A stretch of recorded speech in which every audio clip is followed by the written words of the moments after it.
Many thanks for staying tuned with us on iBrand Television Business Breakfast. It's now time to take a quick look at some of the top business stories. Let's dissect them and give you more insight as to what are the rationales behind of the stories. I did make mention earlier, Sumbo Bandejoko, Public Affairs Analyst, joins me now live from Oyo State, Ibadan. Good morning, sir. Thank you so much for taking out your time to be with me on the show this morning. Good morning. Thank you for having me.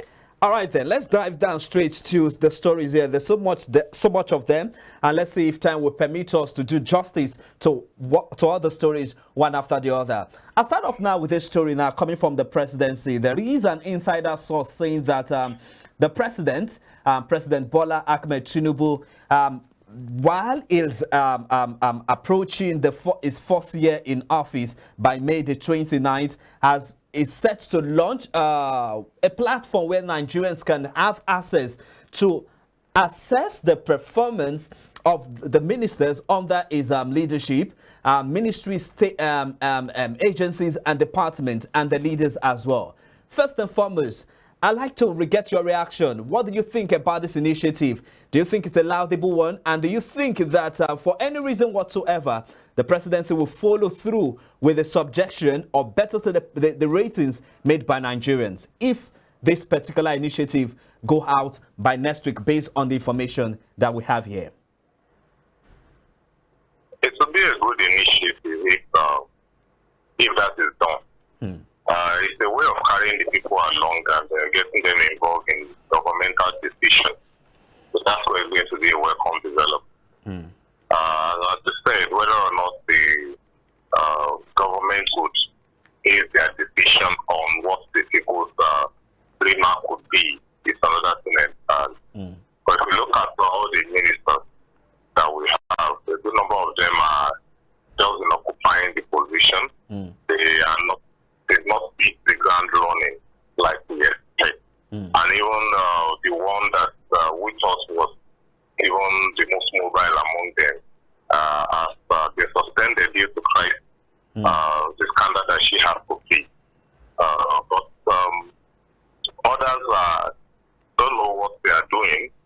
And the thing that personally what I have as an observation is that most of these guys, even though some of them are working, they are not talking enough. For instance, the press is not being carried along. Only a few of them have actually addressed the press to really give out, roll out an outline of what they have in plan, or what they've been doing, or what they plan to do, or what they are doing at the moment.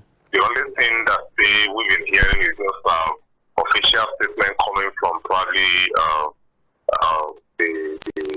the media aid or from other people who are giving just statements. And some even the Ministry of Information or the presidential aid of media that is speaking for them.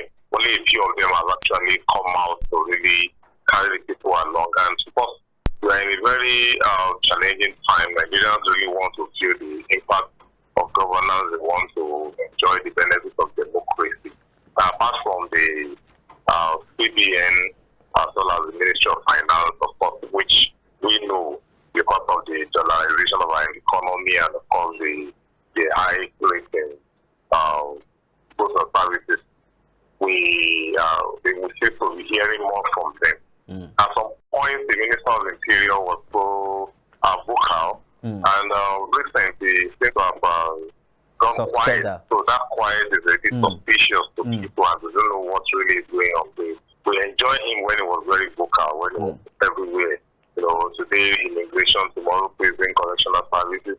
You understand that today, next tomorrow, now we're going to have. Well, if we still want to rate them, we'll still give him number one because we've actually seen results from coming up from this end. The work minister, for instance, started what the street boys we call initial like that. You understand? He used some statements which a lot of people say, well, this guy is to mean business. And it's one of the people that we start to be square peg in square hole, as in the right peg for the right hole. An engineer, a civil engineer, the former governor being put in charge of work. So it's everything perfect for him.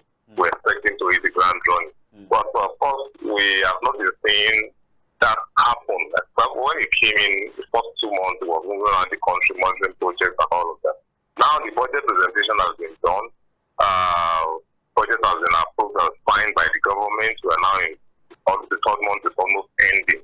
We are yet to see flag up of new projects. We are yet to see situation reports of recent Lagos Ibadan, which is a road that has become so controversial. So when the project is on for 23 years and it's still not completed, it's a very controversial, and that is his own jurisdiction. He hasn't been to Ibadan, for instance. I've not seen him around here to come and speak or and what the situation of things are, the level of completion of that road. So Nigerians have a lot to give as feedback if the platform comes. Or let the platform just have a very huge database so that it can accommodate all the barrage of information that Nigerians will give as the feedback, which the government and whosoever will be reviewing it will have a lot of jobs at his or her hands, because Nigerians have a lot to say and they will say a lot. All right. Now, if you have to do a rating of some of these ministers, we have 47 of them, and from the report we got, I think some weeks ago, only about 15 of them, or even lesser than that number, are known to be performing. We have ministers of FCT, Yesom Wike. We have minister of finance and the coordinating minister of the economy, and Wale Edun. We have the minister of interior, which you rightly made mention of. Of course, we've seen that he has soft pedal after the loud noise he made when he was newly appointed into that office. We also have Minister of Aviation. We have Minister of ICT, digital economy as well, Bosu Tijani, and the list goes on. But if I'm to put you on the spot right now, if you are to do your own assessment, what is your assessment about other ministers or the ministers as a whole? And which ministers do you think the president should be kicking out of his cabinet committee? Well, that would be the president's prerogative, and I would not want to be the one to do that. But based on my own observation, I've highlighted a good number of them that I say, well, we've had this thing we've seen them, we've had from them, and we can point out to one or two things that they've done, and the ones that were initially active and also have been mellowing down from a while. We've also mentioned them. There are some ministers that we've not had much from. For instance, agriculture and creative economy. We've not really been having much, we've not hear much, had much from that ministry. Trade and investment, apart from the budget, whatever, we've not really had much from that ministry. Foreign affairs,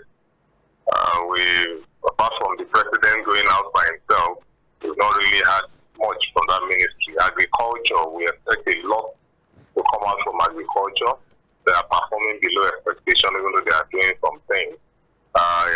Recent that Solid Mirror is trying to put some measures in place. Police affairs, I don't know, probably because of the health challenge, is not really being that active as expected. The two ministers of defense, I wouldn't know if I have my way, at least one of them should go so that the other one can speak right.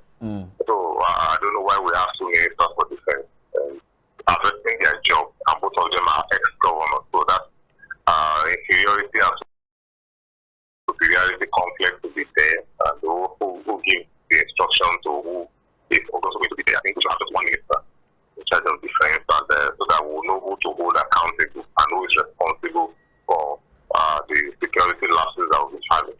So, a good number of them.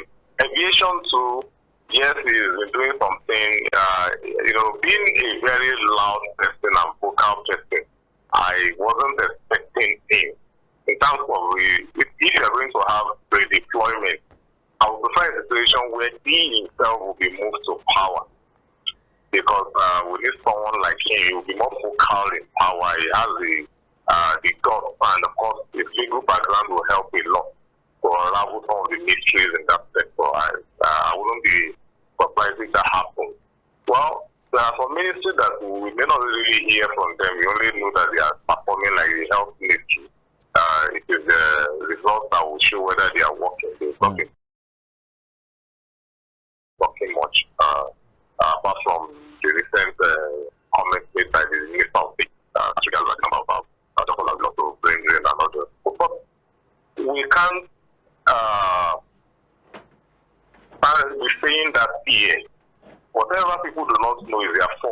because it's not really been carrying the press along. And when you don't speak to the media, people don't know what you're doing as a minister. And if they don't know what you're doing, of course, they can't conclude that you are not doing anything. So that is the case, and that's the situation here. And if they are not fortunate enough to retain their job, it's going to be then, as far as the ministry is concerned, I do not want to hear anything of humanitarian affairs again. That ministry should be scrapped. It's useless, unnecessary, and it has become a draining pipe to our cash resources. So that ministry should be. And if the minister is still useful or has been given a clean sheet, let her be given something else to do.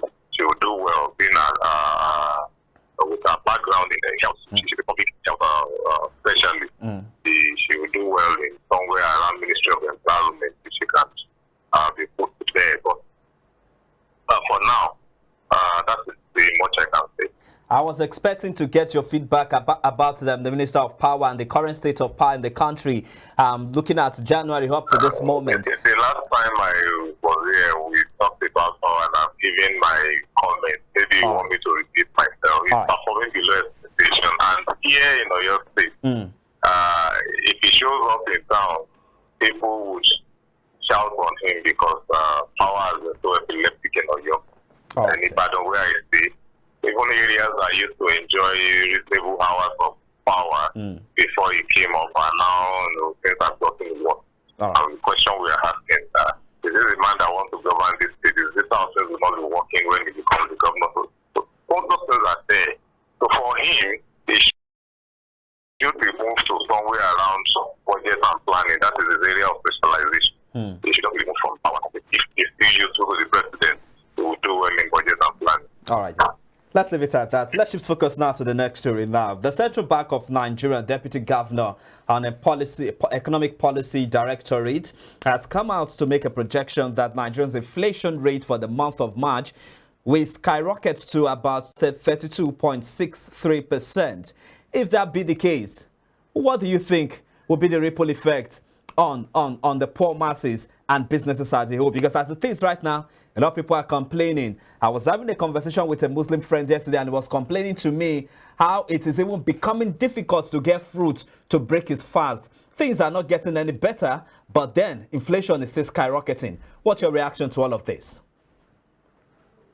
Well, the deputy governor will be in the best position to tell us what are the indices that they have used to make that projection. As far as I know, the main reason why we are having inflation is because of the devaluation of the naira, which has been appreciating in the same time. So if the naira is appreciating, gaining strength, that should rub on the price in the area positively. But the CBN deputy governor is telling us that we'll pay more. He may be looking at maybe the aggregate demand, which is still up because of the fasting now. People buy a lot of food items, but that should just be for food inflation. There are other things that are not kicking as we speak. You understand? Construction is not really going on, even though cement or other type of cement is going down.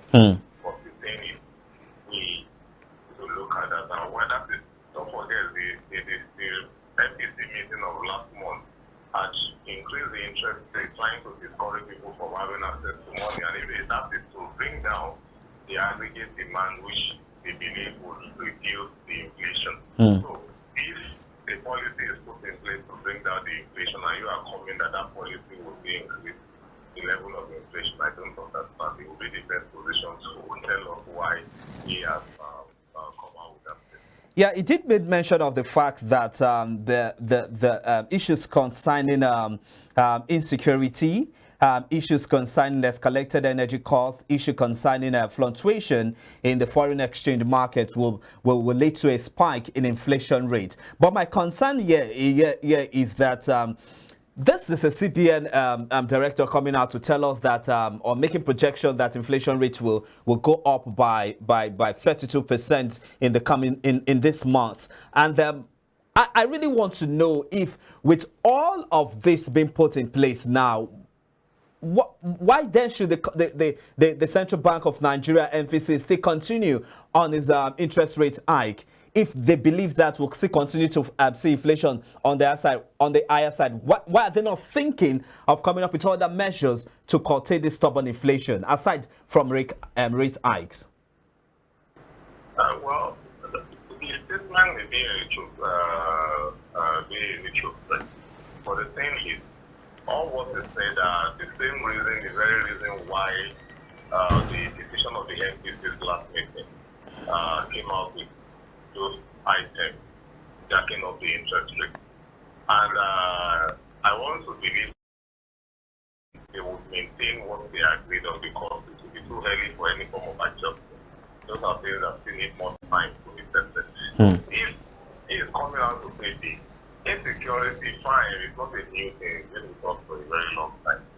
The price of dollar is coming down, like I said earlier. Power, yes, power is not it's an epileptic icon of energy. As in there, but these are not new things. What would bring this up further will be new development, which should add it to what we already have for. All these things he has mentioned are things that are improving realistically, apart from insecurity. And insecurity that we talked about is not really a challenge to all sectors apart from agriculture. You understand? Yeah. But when you now begin to generalize that, where the CBN deputy governor is supposed to really speak from a broader perspective and be more conservative in the way he is, maybe because he's new on the job anyway, he's just to learn the hack. So, but the thing is, I do not agree with his opinion. That is the bottom line. All right then. I really do not want to take the story that has to do with the NPC meeting because you just gave your own insights to it that going by the current inflationary pressure, the current inflationary rate, the NPC might likely have to retain its MPR and its other hawkish stand it made last month at its first NPC meeting under the leadership of Yemi Kadusu. Now let's shift focus now to this particular story. And this has to do with the big news that is trending in town now. That is the Central Bank of Nigeria clearing all backlogs, inherited backlogs, about 77 billion US dollars. Now, but all seem not to be well because Aheta has come out to say that the leadership of the CBN should give a proof of how the funds were being, let me get the word right now, being disbursed, because according to them, they've not seen anything. And though this move has brought about some kind of stability, sort of seeing the naira appreciate at the foreign exchange market, how do you react to this? And should there be a source or a need for us to be worried since Aheta is now coming out to deny the claim made by the CBN? I don't see any denial coming from them because it's just a proof of the fact that they've been working day and night to address our forex crisis. And that legacy backlog is one of the reasons why we've been having problems at the supply end of the forex, and of course promoting speculation, which is making the naira to fall against the dollar. But it makes some measures which has actually helped and in boosting the supply. You skip something in one of the in the full statement. Our foreign reserve has now increased. Yeah, to, very true. Around $38 billion, which is the real figure. Initially, when it was set to be 34, JP Morgan came out to say, "Come, this thing is only 4 billion because by the time we deduct all your backlog and your foreign commitment and all of that, what you will have left is this amount." And now, all that has been sorted out, and there's been an increase from that 34 to around 38 billion now. So, which means if you are going to borrow for infrastructural purpose, we have a solid ground to do that.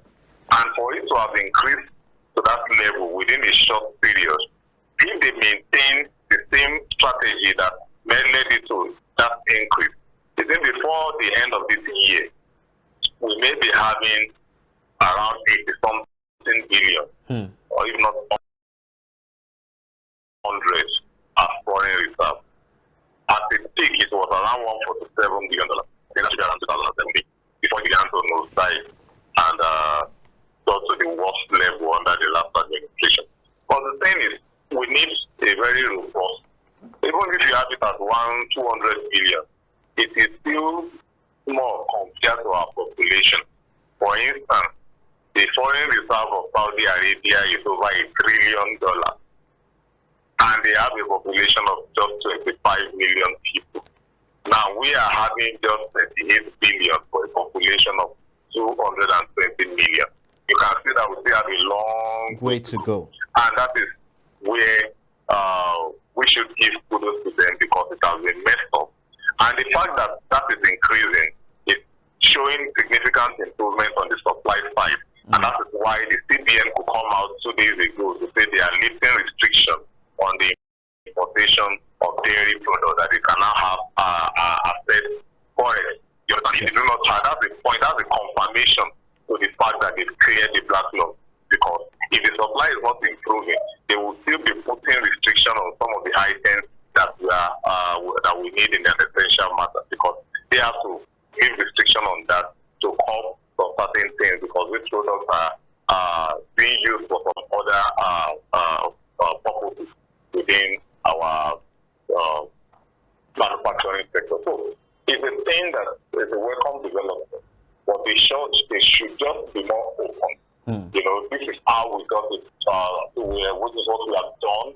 This is what we realized, and this is the amount we use to show up the backlog among them. This is what we are. The balance is what we put here.